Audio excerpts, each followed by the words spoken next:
都停一下，本宫有要事宣布。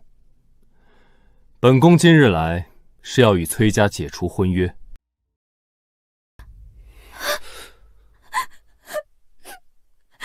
太子表哥，不要，都是我的错，我这就去死，不会连累你的。崔瑶音，你是皇后的侄女，身份尊贵，但云锦孤苦无依，我在猎场伤了她，有了肌肤之亲，必须对她负责。这样吧，我许你做东宫侧妃，日后我登基，封你为贵妃，与云锦平起平坐，这已是给崔家最大的颜面。侧妃，太子殿下怕是忘了，当初是你跪在我姑母面前，求着要娶我为正妃。我清河崔氏的女儿，绝不做任何人的侧室。这婚，我退了。这婚，我退了。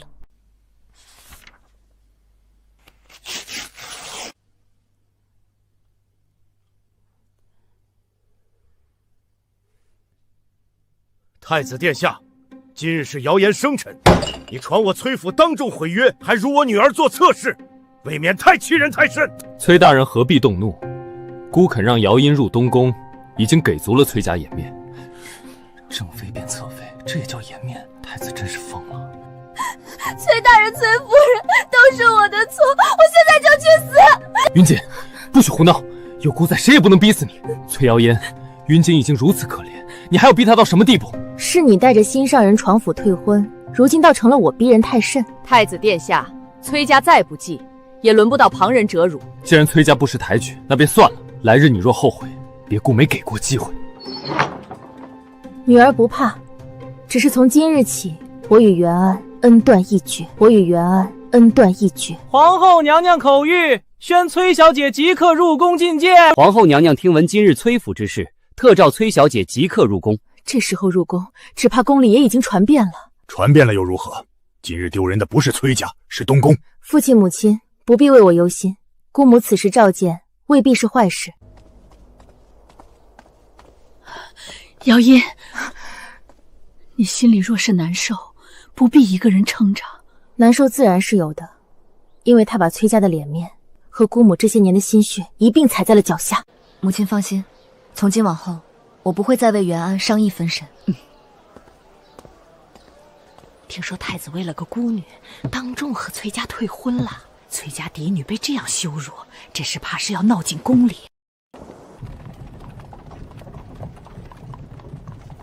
袁安，既然你无情，我也绝不会回头。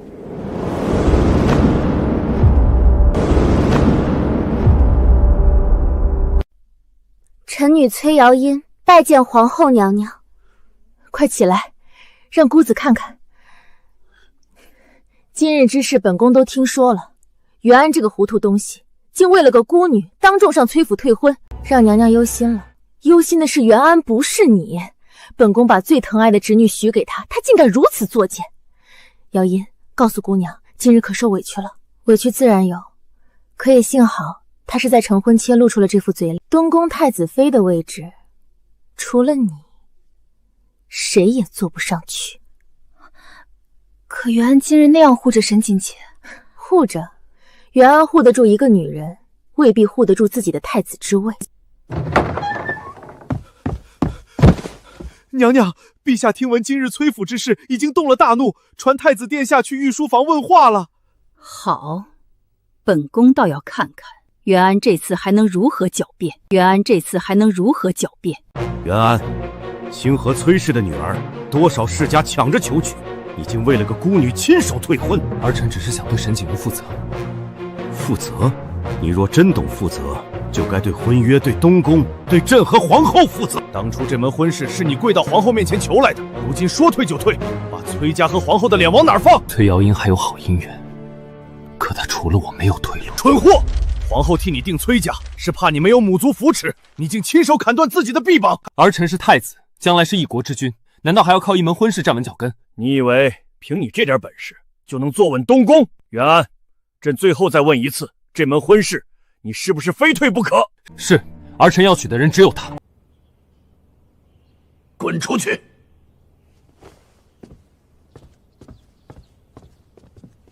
殿下，沈姑娘已经在皇后宫外等着了。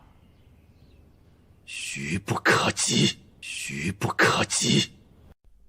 儿臣给母后请安。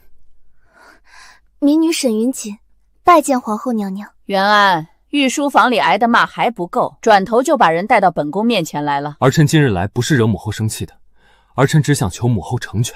抬起头来，就是为了这样一个人，你要毁了与崔瑶音的婚事。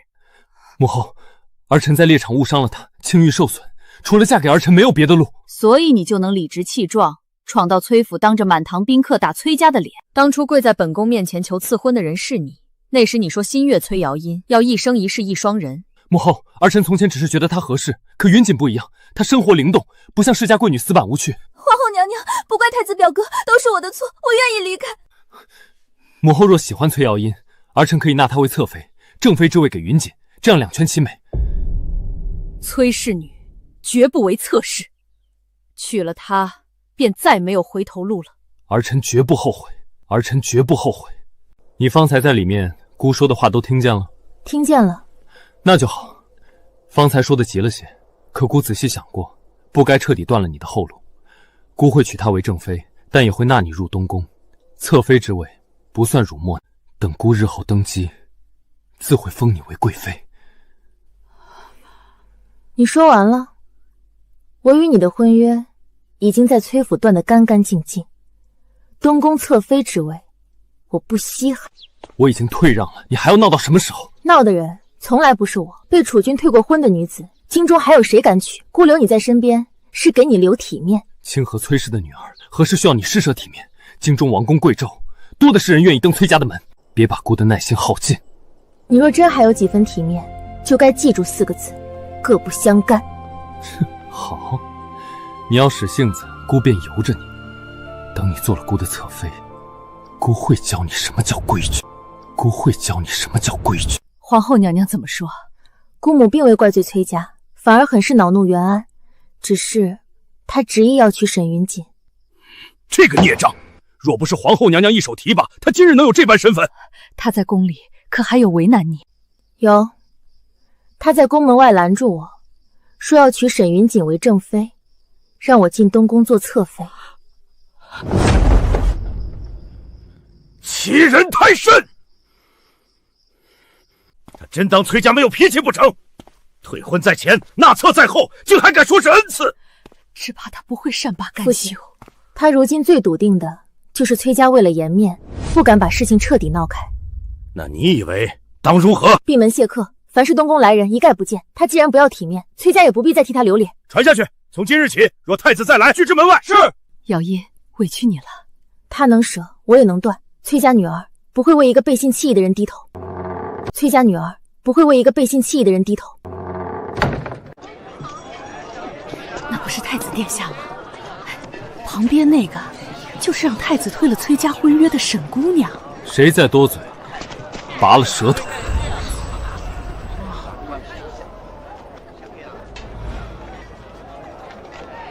太子表哥，都是我不好，连累你被人指点。你不必怕，姑会让所有人都知道，你才是姑认定的人。殿下眼光真好，这只金步摇最配姑娘。都包起来。果真是小门小户出身，见了几件首饰就挪不开眼。可不是，偏偏太子还当成宝。怎么，二位是觉得姑的眼光有问题？臣女不敢。早晚有一天，所有人见了你，都得恭恭敬敬。沈姑娘，这身料子是殿下特意命锦绣坊赶制的。这样好的东西，我从前想都不敢想。往后这世上最好的东西，姑都会给你。沈姑娘若要入主东宫，有些宫规礼数还是要学的。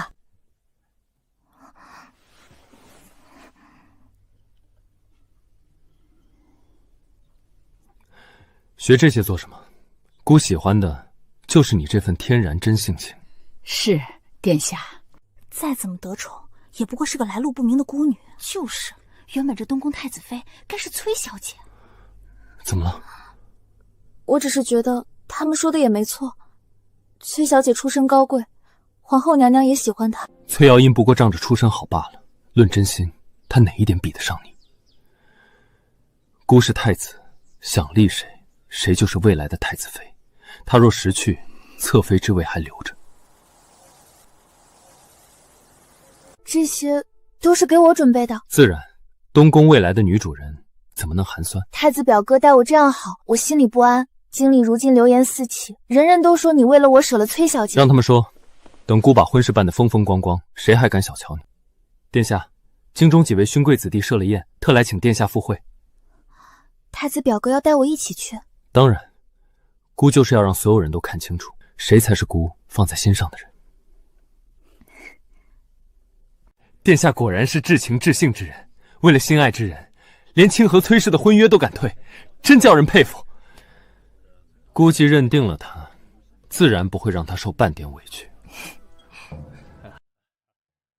沈姑娘肤色白，这颜色最是衬人。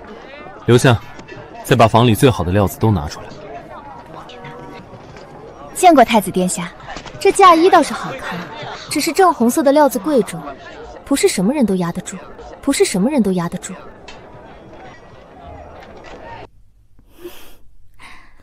也不知是给正妃做的，还是给旁人试着玩的。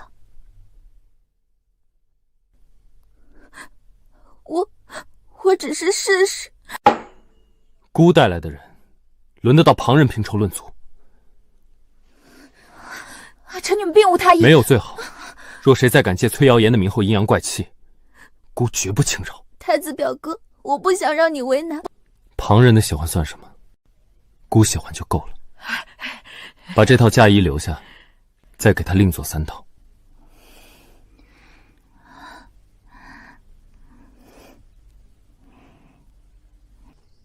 太子表哥还在为锦绣坊的事生气。哼，那些贵女仗着出身，个个拿枪做事。崔瑶英从前也是这样，不冷不热，死板得很。不冷不热，死板得很。崔小姐毕竟是殿下从前亲口求娶的人，如今殿下为了我退婚，她心里有怨，也是人之常情。她若真有怨，早就该进宫哭诉了，偏偏装出清高样子，无非是想拿捏姑。她离不开姑，被姑退了婚，还能嫁给谁？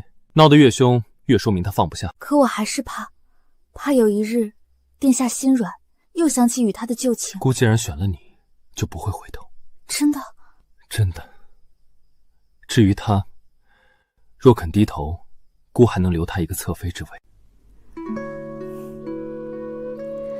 有太子表哥这句话，我就安心了。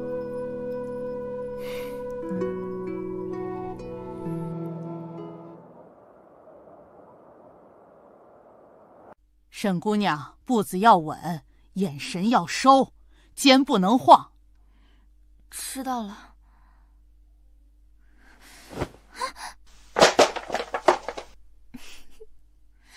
笑什么？奴婢不敢，奴婢不敢，奴婢不敢，奴婢不敢。这是怎么了？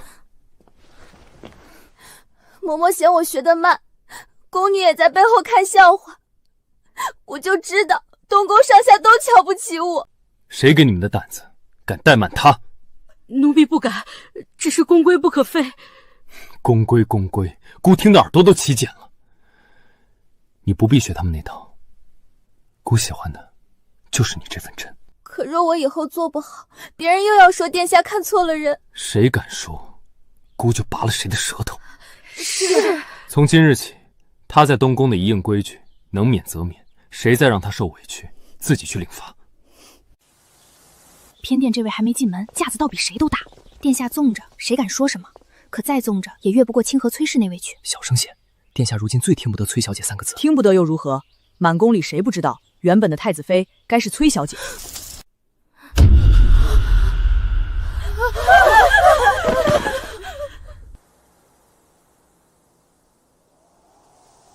继续说，怎么不说了？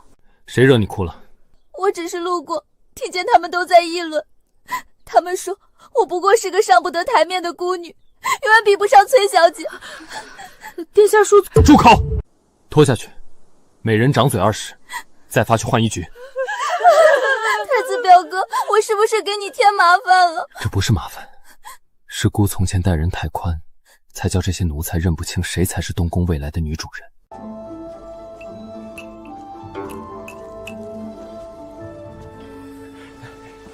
殿下近日春风得意，臣等先敬殿下一杯。好，好，殿下果然重情重义，为了心爱之人，连满京城都不敢做的事，殿下都做了。估计认定了他，自然不会让任何人委屈他。那崔家那边，怕是还在不甘心吧？崔瑶英不过是仗着清河崔氏的门第，才摆出那副高高在上的模样。孤肯留崔瑶英一个侧妃之位，已经是抬举崔家。是啊，殿下说的极是，这崔家说到底也是臣子。太子表哥，云锦总胖自己身份低微，配不上太子表哥。孤是太子，孤说你配得上，谁敢说半个不字？殿下是未来天子，想给谁名分，还不是一句话的事儿。莫说一个太子妃之位，便是日后皇后之位，孤想给谁就给谁。太子表哥，崔家若识趣，就该乖乖把崔瑶英送进东宫；若不识趣，孤也不介意让他们明白什么叫君臣有别。殿下今日喝多了，竟连皇后之位想给谁就给谁这种话都说出来了。还有那句君臣有别，也太不像话。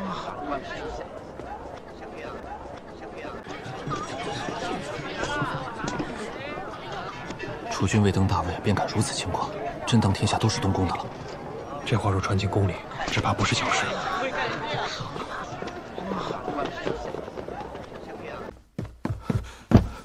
陛下，皇后娘娘宫里来人，说也听见外头风声了。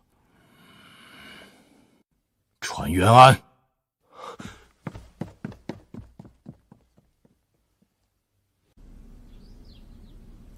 外头都传开了，太子殿下在酒宴上口出狂言，说崔家若不识相，也要明白君臣有别。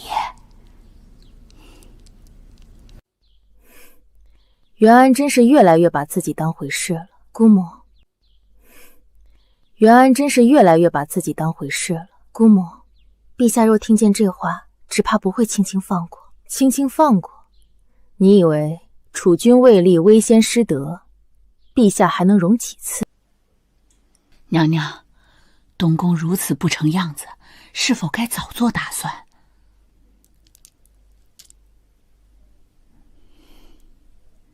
这宫里所有皇子都该叫本宫一声母后，元安忘了这一点，本宫却没忘。姑母心里已经有决定了。从元安在崔府当众退婚那刻起，本宫就知道元安养废了。既然养不成能担江山的人，本宫就不能再把你陪进去。你放心，姑母不会让你白受这口气。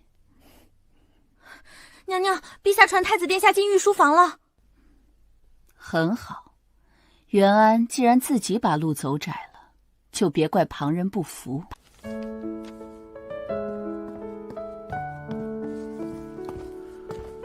京里最近不太平，太子那些荒唐话已经传遍了。正因为如此，更不能让瑶音一直闷在府里。母亲是有了主意，过几日办一场赏花宴，名义上是散心，实际上也让京里都看看我崔家嫡女不是被人退了婚就见不得人。也好，崔家的女儿没必要躲着。届时请些相熟人家来，若有合适的年轻公子，也可见一见。夫人这回真是用了心，给小姐挑了这么多衣裳，外头都传赏花宴上怕是有不少公子要来呢。胡说什么？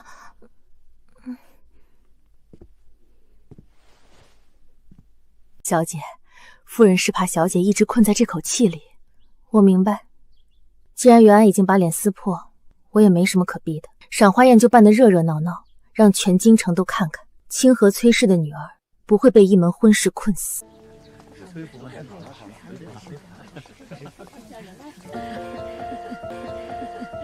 瑶音真是越发标致了，气度也稳，当真是大家风范。今日只为赏花，不谈旁的，诸位尽兴就是。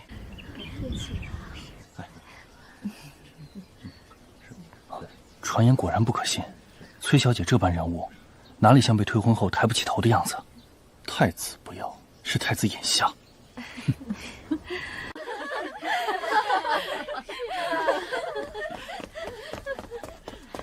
何事慌张？夫人，太子殿下到了，还带着沈姑娘。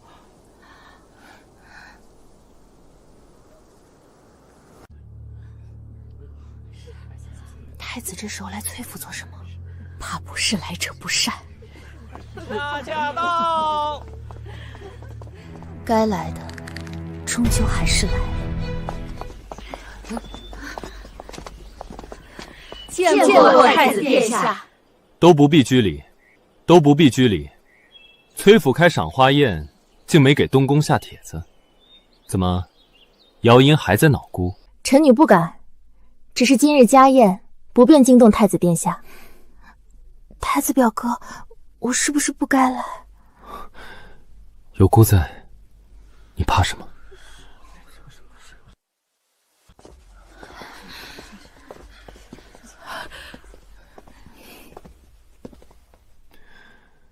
姑今日来，是来给姚音赔罪的。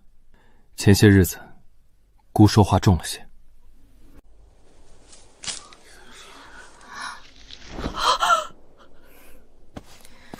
臣女与殿下早已婚约作废，殿下还是自重些好。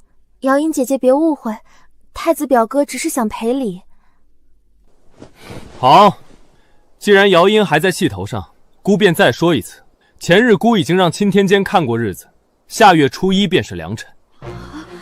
下月初一便是良辰。太子殿下，此话何意？自然是接姚音入东宫。姑思来想去，总不能让姚音因一时义气误了终身。殿下记性不好，臣与女已经退婚。退婚是退婚，纳册是纳册。姑会娶景儿为正妃，但也会纳姚音为侧妃。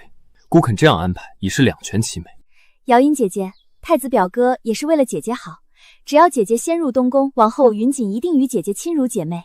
沈姑娘慎言，崔家的女儿还轮不到旁人来安排去做什么侧室。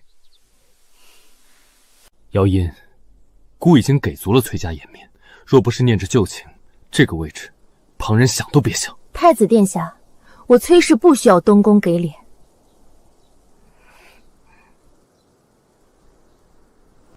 姚音姐姐，妹妹知道姐姐心里有气，可姐姐若先入东宫，也不能太委屈了。这是妹妹亲自替姐姐挑的嫁衣，姐姐看看可还喜欢？放肆！姐姐看看可还喜欢？放肆！崔夫人何必动怒？云锦一片好意。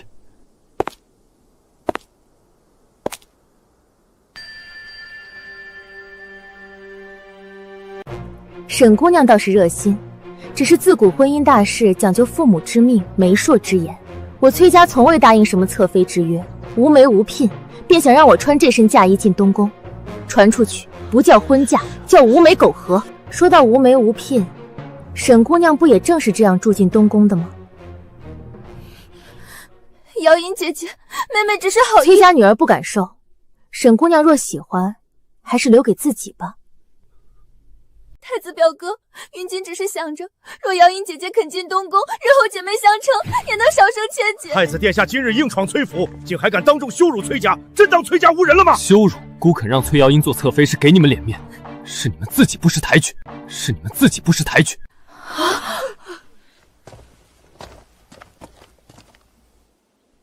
崔氏女，绝不做妾。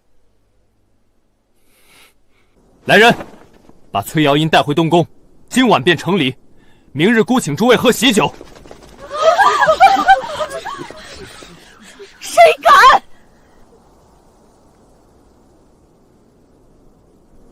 殿下这是要强抢臣女。姑给过你体面，是你自己不要。圣旨到。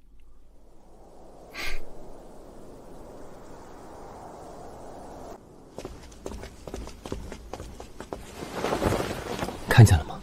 定是母后心软，替姑求来了旨意。有父皇赐婚，也算全了崔家的脸面。奉天承运，皇帝诏曰：奉天承运，皇帝诏曰：崔氏姚音笃生令祖，秉德淑惠，与皇三子元齐堪为良配。为结百年之好，特将崔氏姚音许配皇三子元齐为正妃，则即日完婚。钦此。什么？皇三子？崔小姐，接旨吧。臣女崔瑶音谢主隆恩。不准进！崔瑶音是孤的人，谁也不能把崔瑶音赐给别人。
见过三殿下。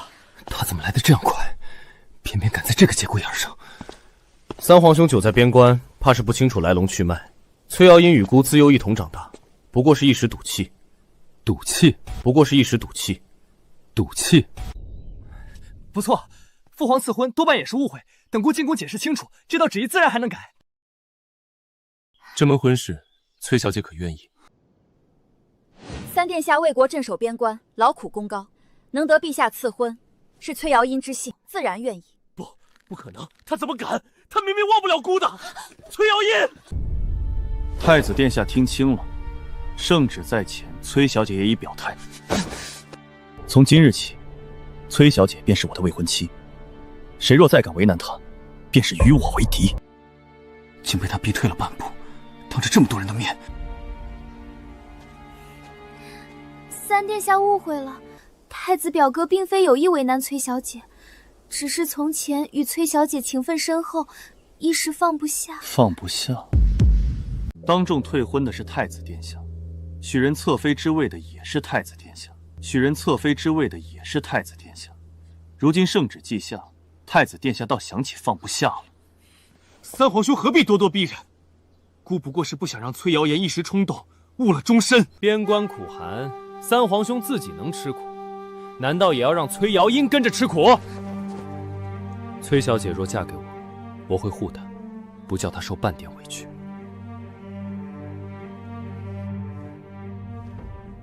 太子殿下口中的吃苦，是三殿下替大晋守边关，是万千将士浴血沙场。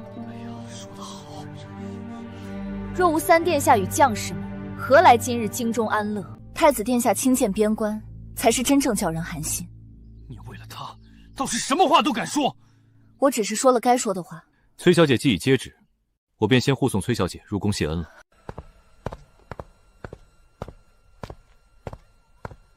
站住！太子殿下，太子殿下，你还想做什么？三皇兄，崔瑶音与孤有10几年的情分，不是一道圣旨就能抹去。元安，你不要忘了，当众退婚的人是你，把10几年情分踩碎的人也是你。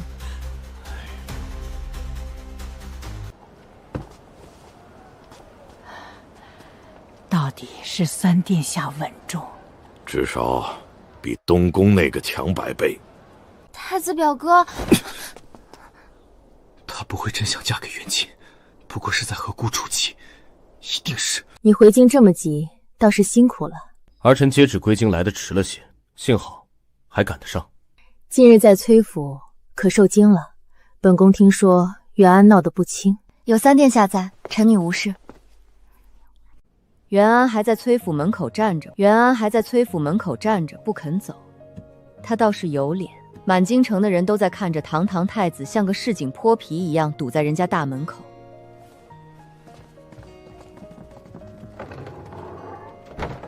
这些年，本宫给你写了那么多封信，你一封都没回，偏偏这一次圣旨刚下，你跑死了2匹马赶回来。儿臣既是皇子，总不能永远躲在边关。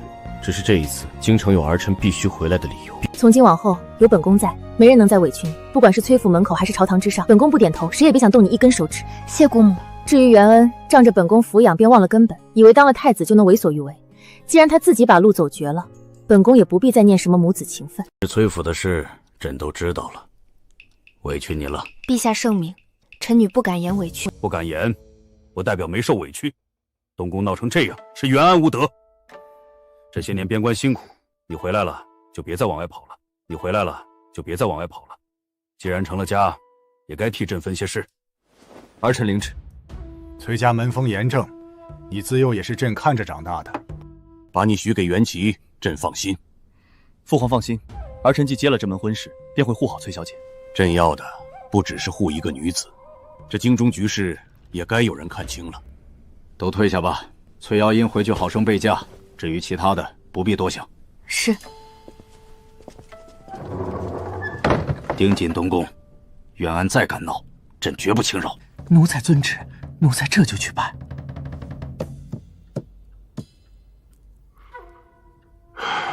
这宫里没一个让朕省心的。这2日往三殿下府上地铁的人多了不少。朝臣们的鼻子倒是灵。朝堂人最会看风尚。元安从前有本宫和崔家拖着，自然人人追捧。如今元安自己不重新站队，瑶音，姑母要和你说一句实话。从元安在崔府退婚那一刻起，姑母便没想过再扶元安。我懂。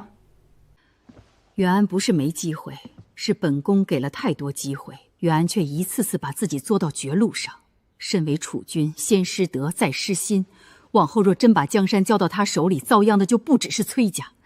姑母这些年待元安终究是真心，真心也得看值不值得。元安既不念本宫教育之恩，也不知崔家多年扶持，本宫若还一味护着他，才是真糊涂。瑶音，放心，姑母既然弃了元安，就不会再让他有机会回头来缠你。瑶音明白了。往后你只管把眼睛往前看。臣等理应早些登门拜见。诸位大人客气。听闻三殿下婚期将近，臣等也想先来道一声恭喜。既来了，便进府坐吧。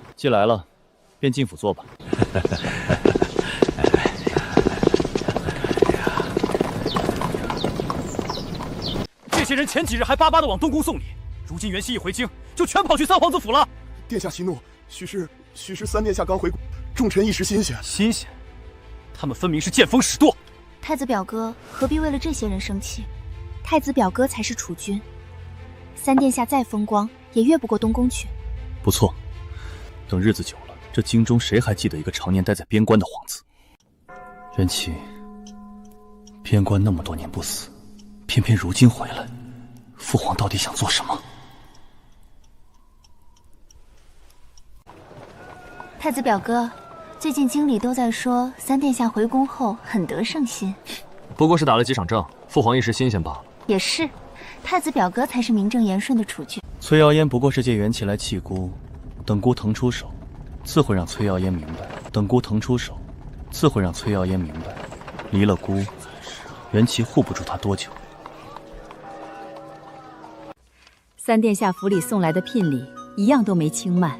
三殿下虽不常言语，做事倒十分周全。对啊，礼数周全，比嘴上说的好听强多了。往前看是好事。夫人，嫁妆已核对完毕，一样不少，件件精致。江南数州近来雨水成灾，已有百姓受困，朝廷赈灾不容耽搁。元安，这趟赈灾差事，赈灾银两粮草3日后启程，不得有误。儿臣领旨，儿臣定不负父皇所托。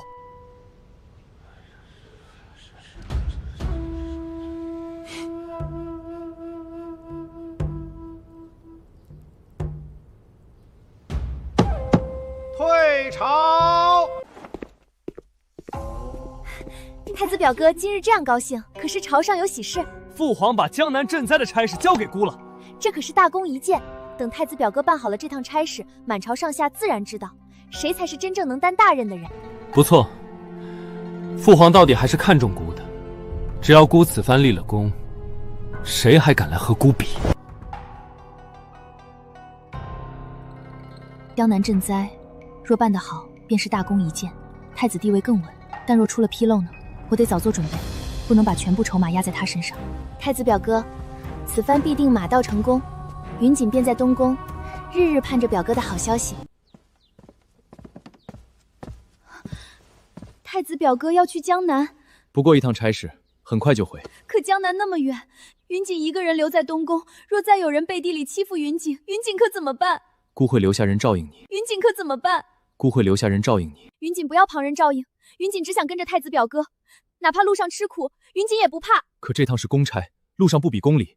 崔小姐如今有了3殿下护着，皇后娘娘又不喜云锦，若太子表哥也走了，云锦在宫里真就一点依靠都没有了。谁敢动你，姑饶不了谁。那太子表哥带云锦一起去，路上云锦也能照顾太子表哥的起居饮食，总比旁人伺候的贴心。好，你想跟就跟着。真的？真的。太子表哥说话算话，可不许反悔。姑什么时候骗过你？云锦就知道还是太子表哥带云锦最好，不像那3殿下只会围着崔姑娘转，倒把正经差事都忘了。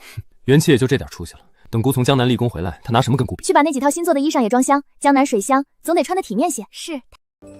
娘娘，东宫那边传来消息，太子殿下要带沈小姐一同去江南。赈灾带着女人上路，袁安是真怕自己死得不够快。袁安是真怕自己死得不够快。陛下若知道，只怕也会动怒。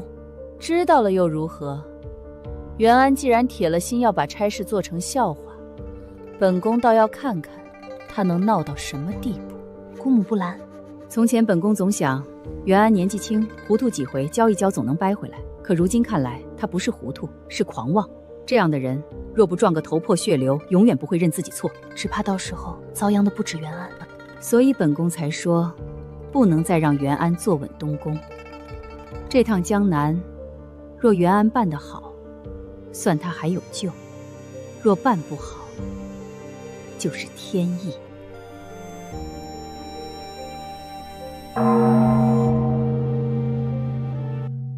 太子表哥，这里的景致真好，比京里有意思多了。江南山水向来有名，前方州府连着递了3道急报，说灾情比预料中更重，百姓困苦，最好尽快赶过去。不过才走了几日就催成这样，不过是些地方官怕担责任，故意把话说重。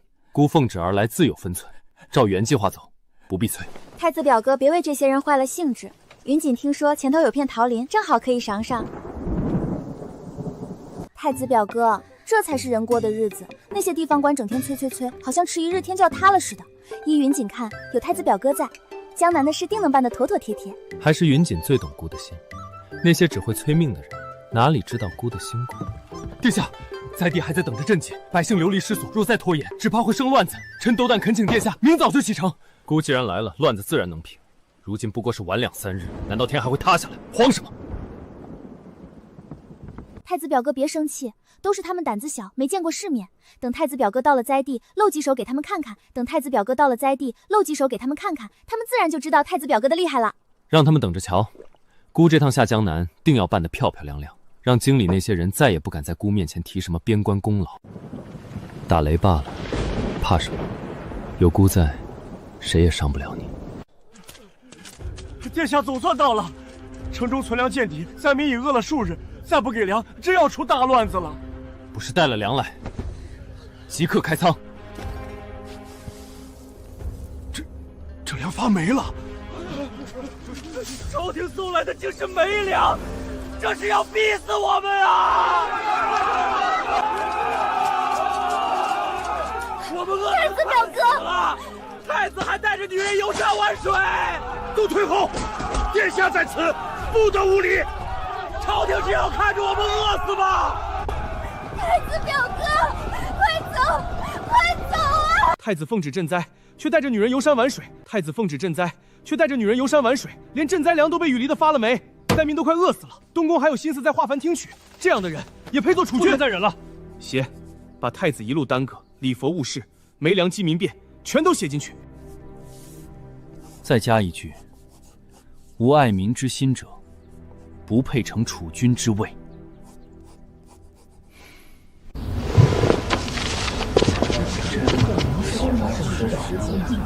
太子元安奉旨赈灾，罔顾民命，误国误民。按，让京城看看江南百姓的日子是怎么过的。立刻诵经，一刻也不能耽搁。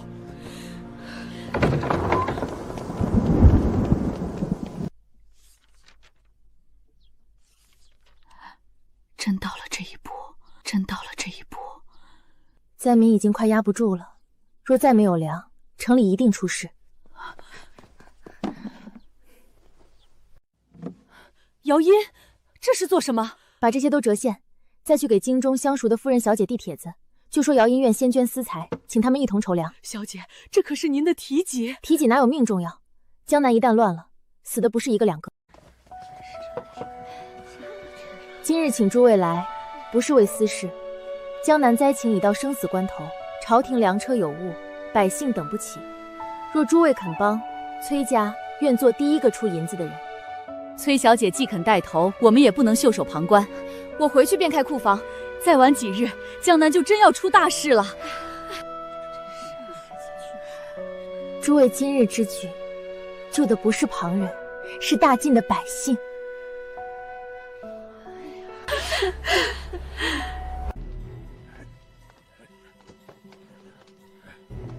这是今日新筹到的数目，比昨夜又多了3成。辛苦崔小姐。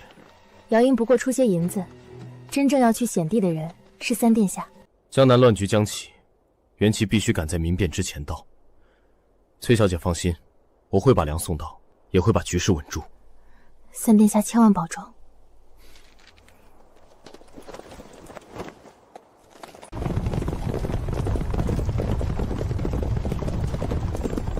殿下，前方来报，在地官仓已经快压不住了。传令，全队昼夜兼程，谁也不准掉队。是。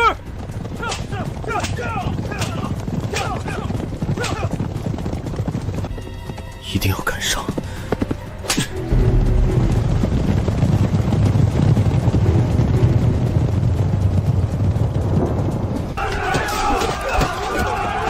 都退下！都退下！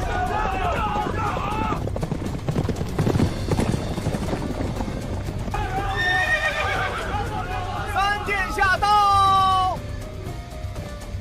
开道，发粮。有粮，真的有粮！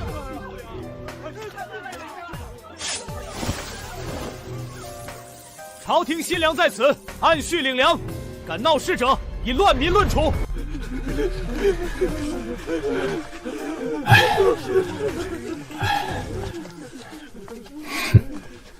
元齐来得倒快，若再晚一步，江南恐怕就要因太子殿下而失控了。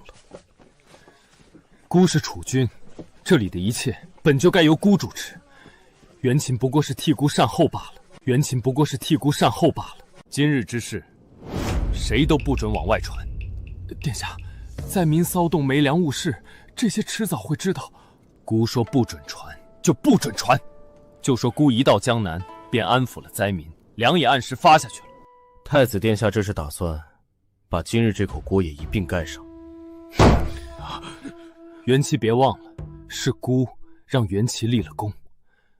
若非孤来江南，元齐哪有机会救场？13000条人命，不是功。死伤是地方官失职，与孤何干？若他们早些开仓放粮，何至于闹成这样？粮未到，仓已空。太子殿下若在路上少耽搁10日，百姓未必会死。够了！你别以为救了一回场，就能在孤面前指手画脚。都给孤记着，谁敢乱说一个字，孤要谁的命！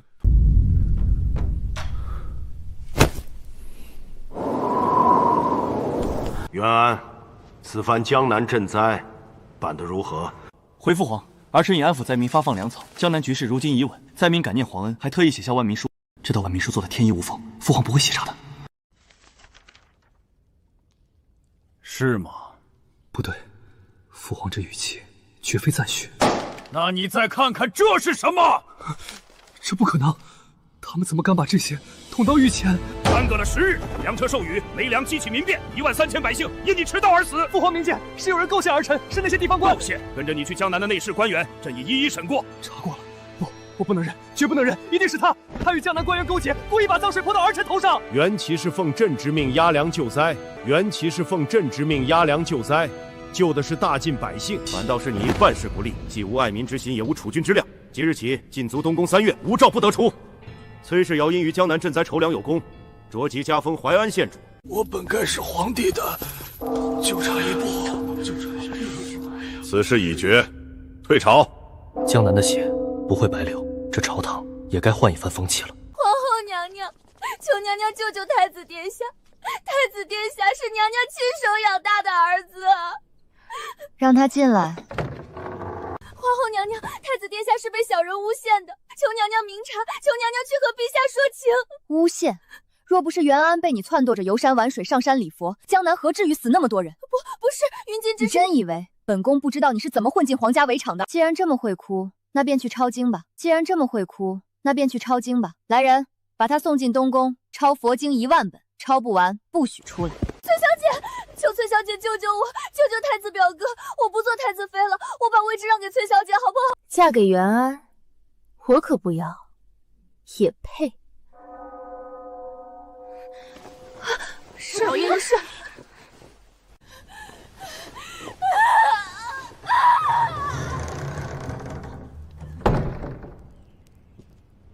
臣等上奏，请废太子。太子袁安失德失心，误国误民，已不堪储君之位。朕给过袁安机会，是袁安自己不争气。今废其太子之位，贬为庶人，发配典州，永世不得回京。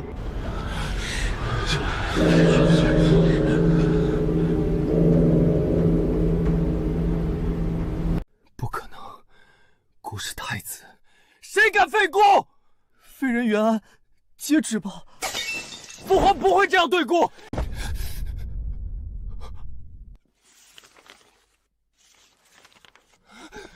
姑是太子，姑是太子。等姑回京，姑要让袁琴和崔家满门给姑陪葬。就是他，就是这个狗太子，害死我一家老小，我爹娘我2个娃全饿死了。后退，都退后，拦住他们！啊不！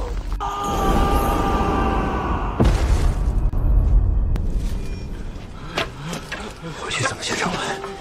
真的死了，我还没问他为什么不去救我们江南的百姓。袁安死了，死了？不可能，他答应过我要回来接我的。抄了1万本，他说抄完了就没事了，他说他会想办法的，到头来他先死了。启禀娘娘，袁安在流放途中遭遇乱民袭击，惊慌坠崖，山下搜了3日，只找到几片碎布，尸骨难全。知道了，人死债消，不必在意，下去吧。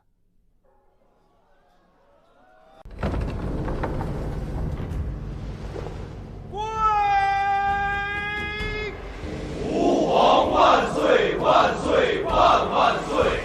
皇后千岁千岁千千岁！崔氏姚因秉德含章，殊善成性，悉于江南赈灾筹粮，救民水火，怀仁履义，功在社稷。今册为皇后，母仪天下，与帝同尊，共成宗庙。从今往后，朕与皇后并肩而立。臣妾遵旨。往后这江山，臣妾与陛下一起守着。天塌下来，我陪你一起顶着。